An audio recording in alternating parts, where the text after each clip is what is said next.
E fala também de Leila Pereira, presidente Alviverde, cogita processar o presidente do Flamengo, BAP.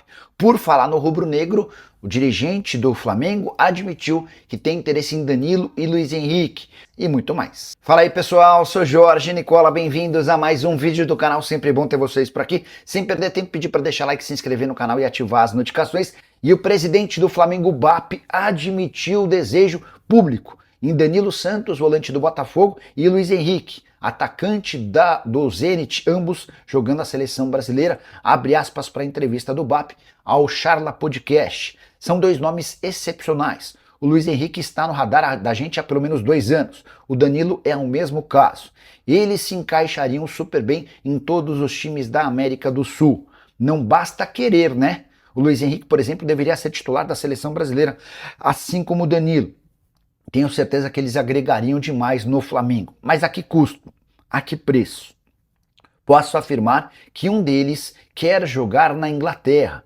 Esse aí é uma informação minha, tá? Quem tem feito enormes esforços para jogar na Inglaterra é o Danilo.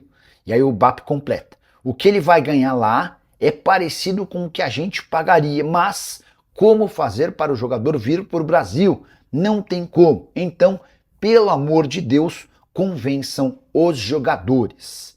É o BAP, imagino eu, mandando um recado para torcedores rubro-negros. Algo como, se mobilizem, façam campanha, entrem nas redes sociais dos atletas para pedirem, forçarem, exigirem, torcerem para que os jogadores acabem por aceitar o rubro-negro. Talvez toda uma comoção, milhares de mensagens possam fazer com que os atletas acabem entrando nessa possibilidade de negociação, ambos extremamente caros. O Botafogo quer no mínimo 30 milhões de euros para vender o Danilo e dá preferência para o futebol europeu. Já Luiz Henrique, do Zenit, está avaliado em 40 milhões de euros. De fato, se contratados, fariam do Flamengo a maior máquina do futebol brasileiro em todos os tempos. O Flamengo já tem o melhor elenco do país, isso é meio que indiscutível. Com 2 jogadores de seleção brasileira, certamente o bicho ficaria ainda mais assustador. Ou você pensa diferente, já usa o espaço para comentário e registra a sua opinião, beleza? E Leila Pereira, presidente do Palmeiras, ameaça processar BAP. A dirigente Alviverde anda bem incomodada. Com o BAP isso não é de hoje, mas houve um fato novo. O BAP prometeu ir à justiça para tentar melar a venda da SAF do Vasco. O BAP prometeu melar na justiça a venda da SAF do Vasco para Marcos Lamáquia, que é enteado da Leila Pereira, abre aspas, pro presidente do Flamengo. O problema não é ser enteado da Leila, em que pese que a lei que diz que enteado é relação familiar e não pode. O problema é estar casado com uma mulher e querer casar com outra. Pelo Código Civil, você precisa se separar da primeira. Não pode estar com um pé em cada clube. E aí o BAP completa, continua sendo familiar. Ela sai agora do clube que está e entra amanhã em outro. Ou espera acabar o mandato e em outubro do ano que vem entra no Vasco. Não é o BAP, não é o Flamengo malvadão. Se forçarem uma barra nisso, vamos na justiça, porque lei é para ser cumprida. A resposta da Leila Pereira sempre é o estilo dela, pesado. Já cansei de dizer que sou presidente do Palmeiras. Meu mandato vai até dezembro de 2027 e não tenho absolutamente nada a ver com o Vasco. Eu sei que o BAP não vê a hora de me ter fora do Palmeiras, mas para isso acontecer, ele vai ter que esperar até o fim do ano que vem. Só para deixar claro, se o presidente do Flamengo continuar fazendo insinuações e acusações falsas contra mim, eu, Leila Pereira, vou acioná-lo judicialmente para que ele prove o que está falando. Não aceito que ele siga me envolvendo em assuntos com os quais não tenho qualquer relação. Uso o espaço para comentário para dizer o que você pensa de mais essa treta entre os presidentes de Flamengo e Palmeiras. Quem tem razão? E numa eventual briga judicial, quem se dá melhor? Tô curioso para saber a sua opinião, só não esquece de deixar like, se inscrever no canal. Vamos lá, galera. Antes desses 2 assuntos aí, resposta do Bielsa ao BAP e o Vinha, eu quero falar algo sobre o Endrick. Olha, eu tô lendo cada uma, assim, na boa, galera. Se eu fosse jornalista, eu ia pensar 3 vezes antes de publicar certas matérias. Eu não vou dizer o nome do site, porque minha ideia aqui não é criticar o site ou criticar até mesmo um jogador. A minha ideia é trazer uma reflexão para vocês. Desde o jogo da seleção brasileira, já teve gente dizendo: Endrick não joga porque ele é desobediente taticamente. Endrick não joga porque ele não é de grupo. Endrick não joga porque treina mal. Endrick não joga porque não tem uma relação próxima com os jogadores da seleção.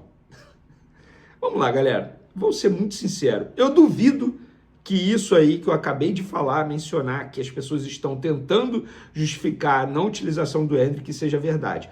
Mas vamos partir do princípio que seja verdade, beleza? Vou deixar um questionamento. Por que então Ancelotti convocou para a Copa do Mundo? O jogador não está lá porque ele pediu ou porque Ancelotti foi obrigado a convocá-lo. Ele está lá porque ele foi chamado pelo técnico Carlo Ancelotti. Ele está na lista dos 26.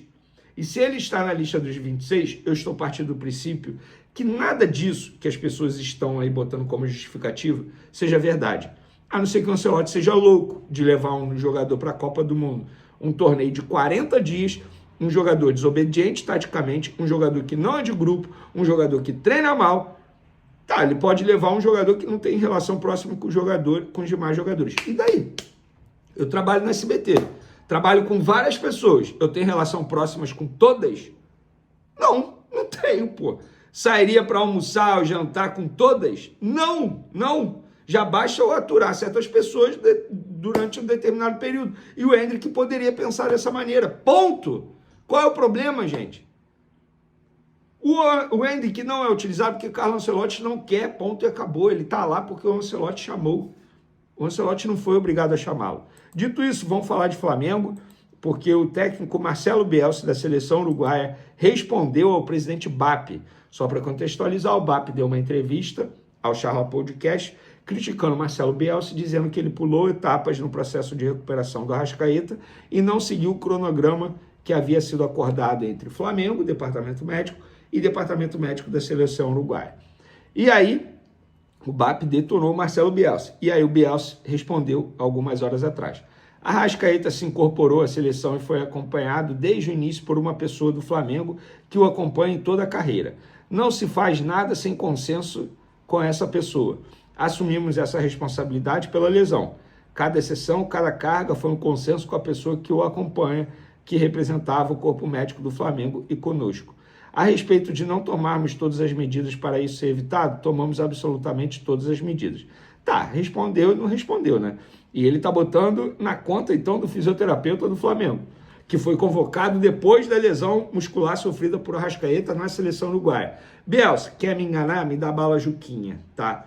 Nessa aí eu tô com o BAP, o presidente BAP falou, o Bielsa respondeu, mas não justificou nada, quis botar na conta, entre aspas, culpar o fisioterapeuta do Flamengo, que não tem culpa de nada, pelo contrário. Se ele tem culpa em salvar o Arrascaeta em vários momentos que o Arrascaeta é chamado para a seleção uruguaia.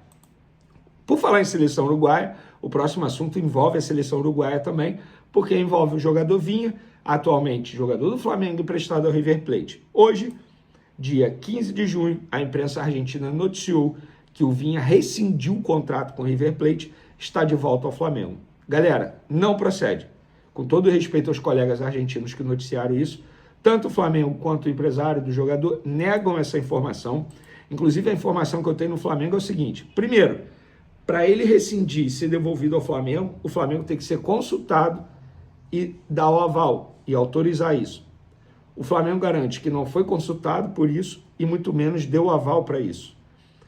Outra, se isso tudo acontecesse, o River Plate, por contrato, teria que pagar o salário do jogador até o fim do empréstimo, que é agora em dezembro.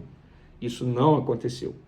Entrei em contato com o empresário do atleta, o empresário garante que isso não procede e que ele continua sendo jogador do River Plate por empréstimo até dezembro, que é quando acaba o contrato dele. Então, galera, não procede, tá? O Vinha não está de volta.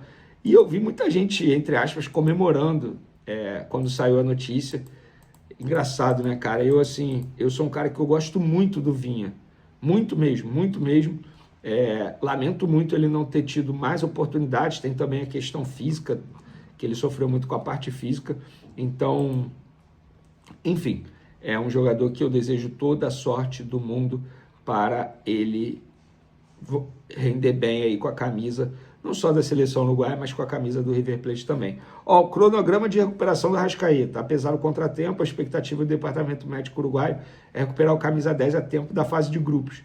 Previsão de retorno, 26 de junho, daqui a 11 dias, então.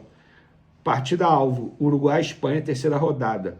O Flamengo segue monitorando a situação do jogador à distância, manifestando preocupação com a gestão de desgaste de seus ativos durante o torneio de seleções.